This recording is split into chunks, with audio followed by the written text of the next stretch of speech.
And welcome back to Hannity. Time for Media Mash. Now, ever since the shooting of Trayvon Martin began grabbing national attention, the mainstream media has been irresponsibly reporting on this tragedy.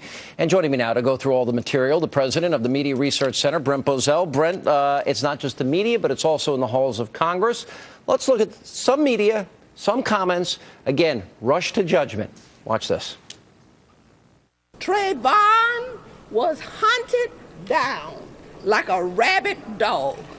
He was shot in the street.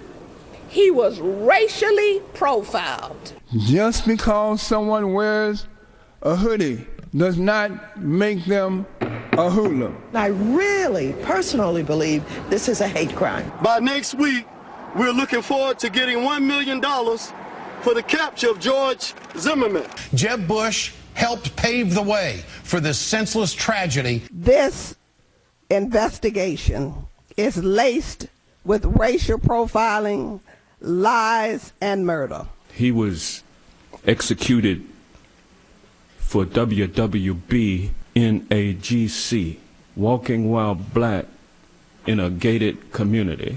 Let's not play this double standard of trying to demonize who is dead. There you have NBC News, Brian Williams, Tom Brokaw, Matt Lauer. I wonder if they're proud tonight. And on the other hand, then you have the lawmakers, members of Congress, hunted like a rabid dog, shot in the street, racially profiled. Forget the contradictory eyewitness testimony and everything else. Your reaction?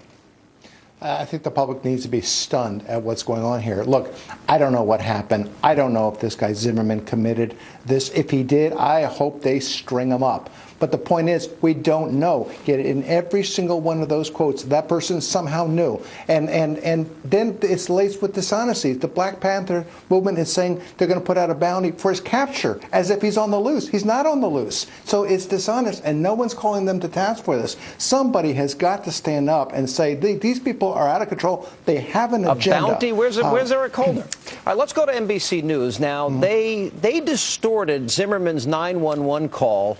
And we're going to play the edited portion first. Then we're going to put in what they missed, which gives it an entirely different meaning. This is NBC News, Brent, and this is what they did at a time where emotions are running very high in this country. Watch this.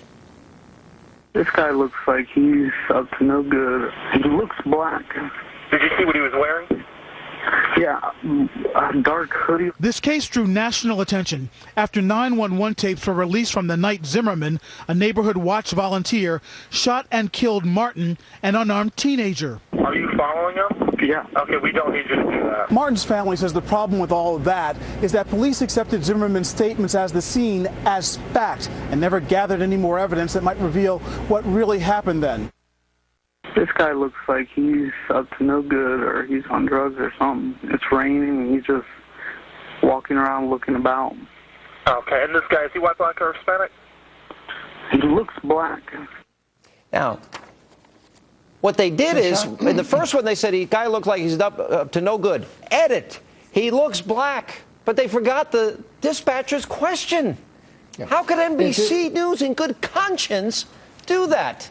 Yeah, Sean, this isn't distortion. This isn't bias. This isn't distortion. This is an all-out falsehood by NBC News. And let me say it again, a falsehood by NBC News. What they did was, in the first clip, when you hear him say he looks black, anyone watching that believes there are racial overtones to what this man did. How could you not believe that? You believe it goes with the narrative of the profiling.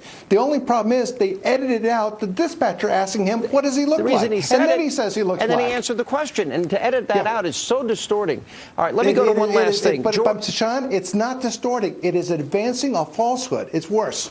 All right. Let me go to George Zimmerman's father, Robert, was interviewed by Fox 35 in Orlando, and he brought up the political implications and mentioned Barack Obama by name. Let's roll this tape. I never foresaw so much hate coming from the president, the Congressional Black Caucus, the NAACP, every organization imaginable is trying to get notoriety or profit from this in some way. But there's so much hate that I've never been involved in hate, and George hasn't. And It's really unbelievable.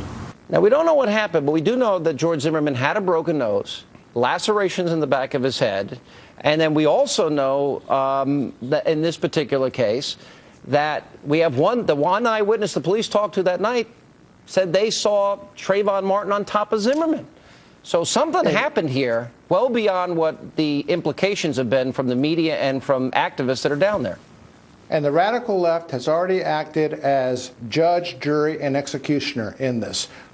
This is another Tawana Brawley moment we're looking at, folks. Al Sharpton never apologized for that. He's got to respond. Every single person who hung this person without knowing the facts has got to respond to this. What about NBC and I think the News? public has to hold them all. NBC News, they are despicable in this. I'm going to say it again. They outright advanced a falsehood on national television. They outright told a deliberate lie on national television. It's sad, and with emotions running high, the height of irresponsibility. Brent Bozell, thanks for being with us.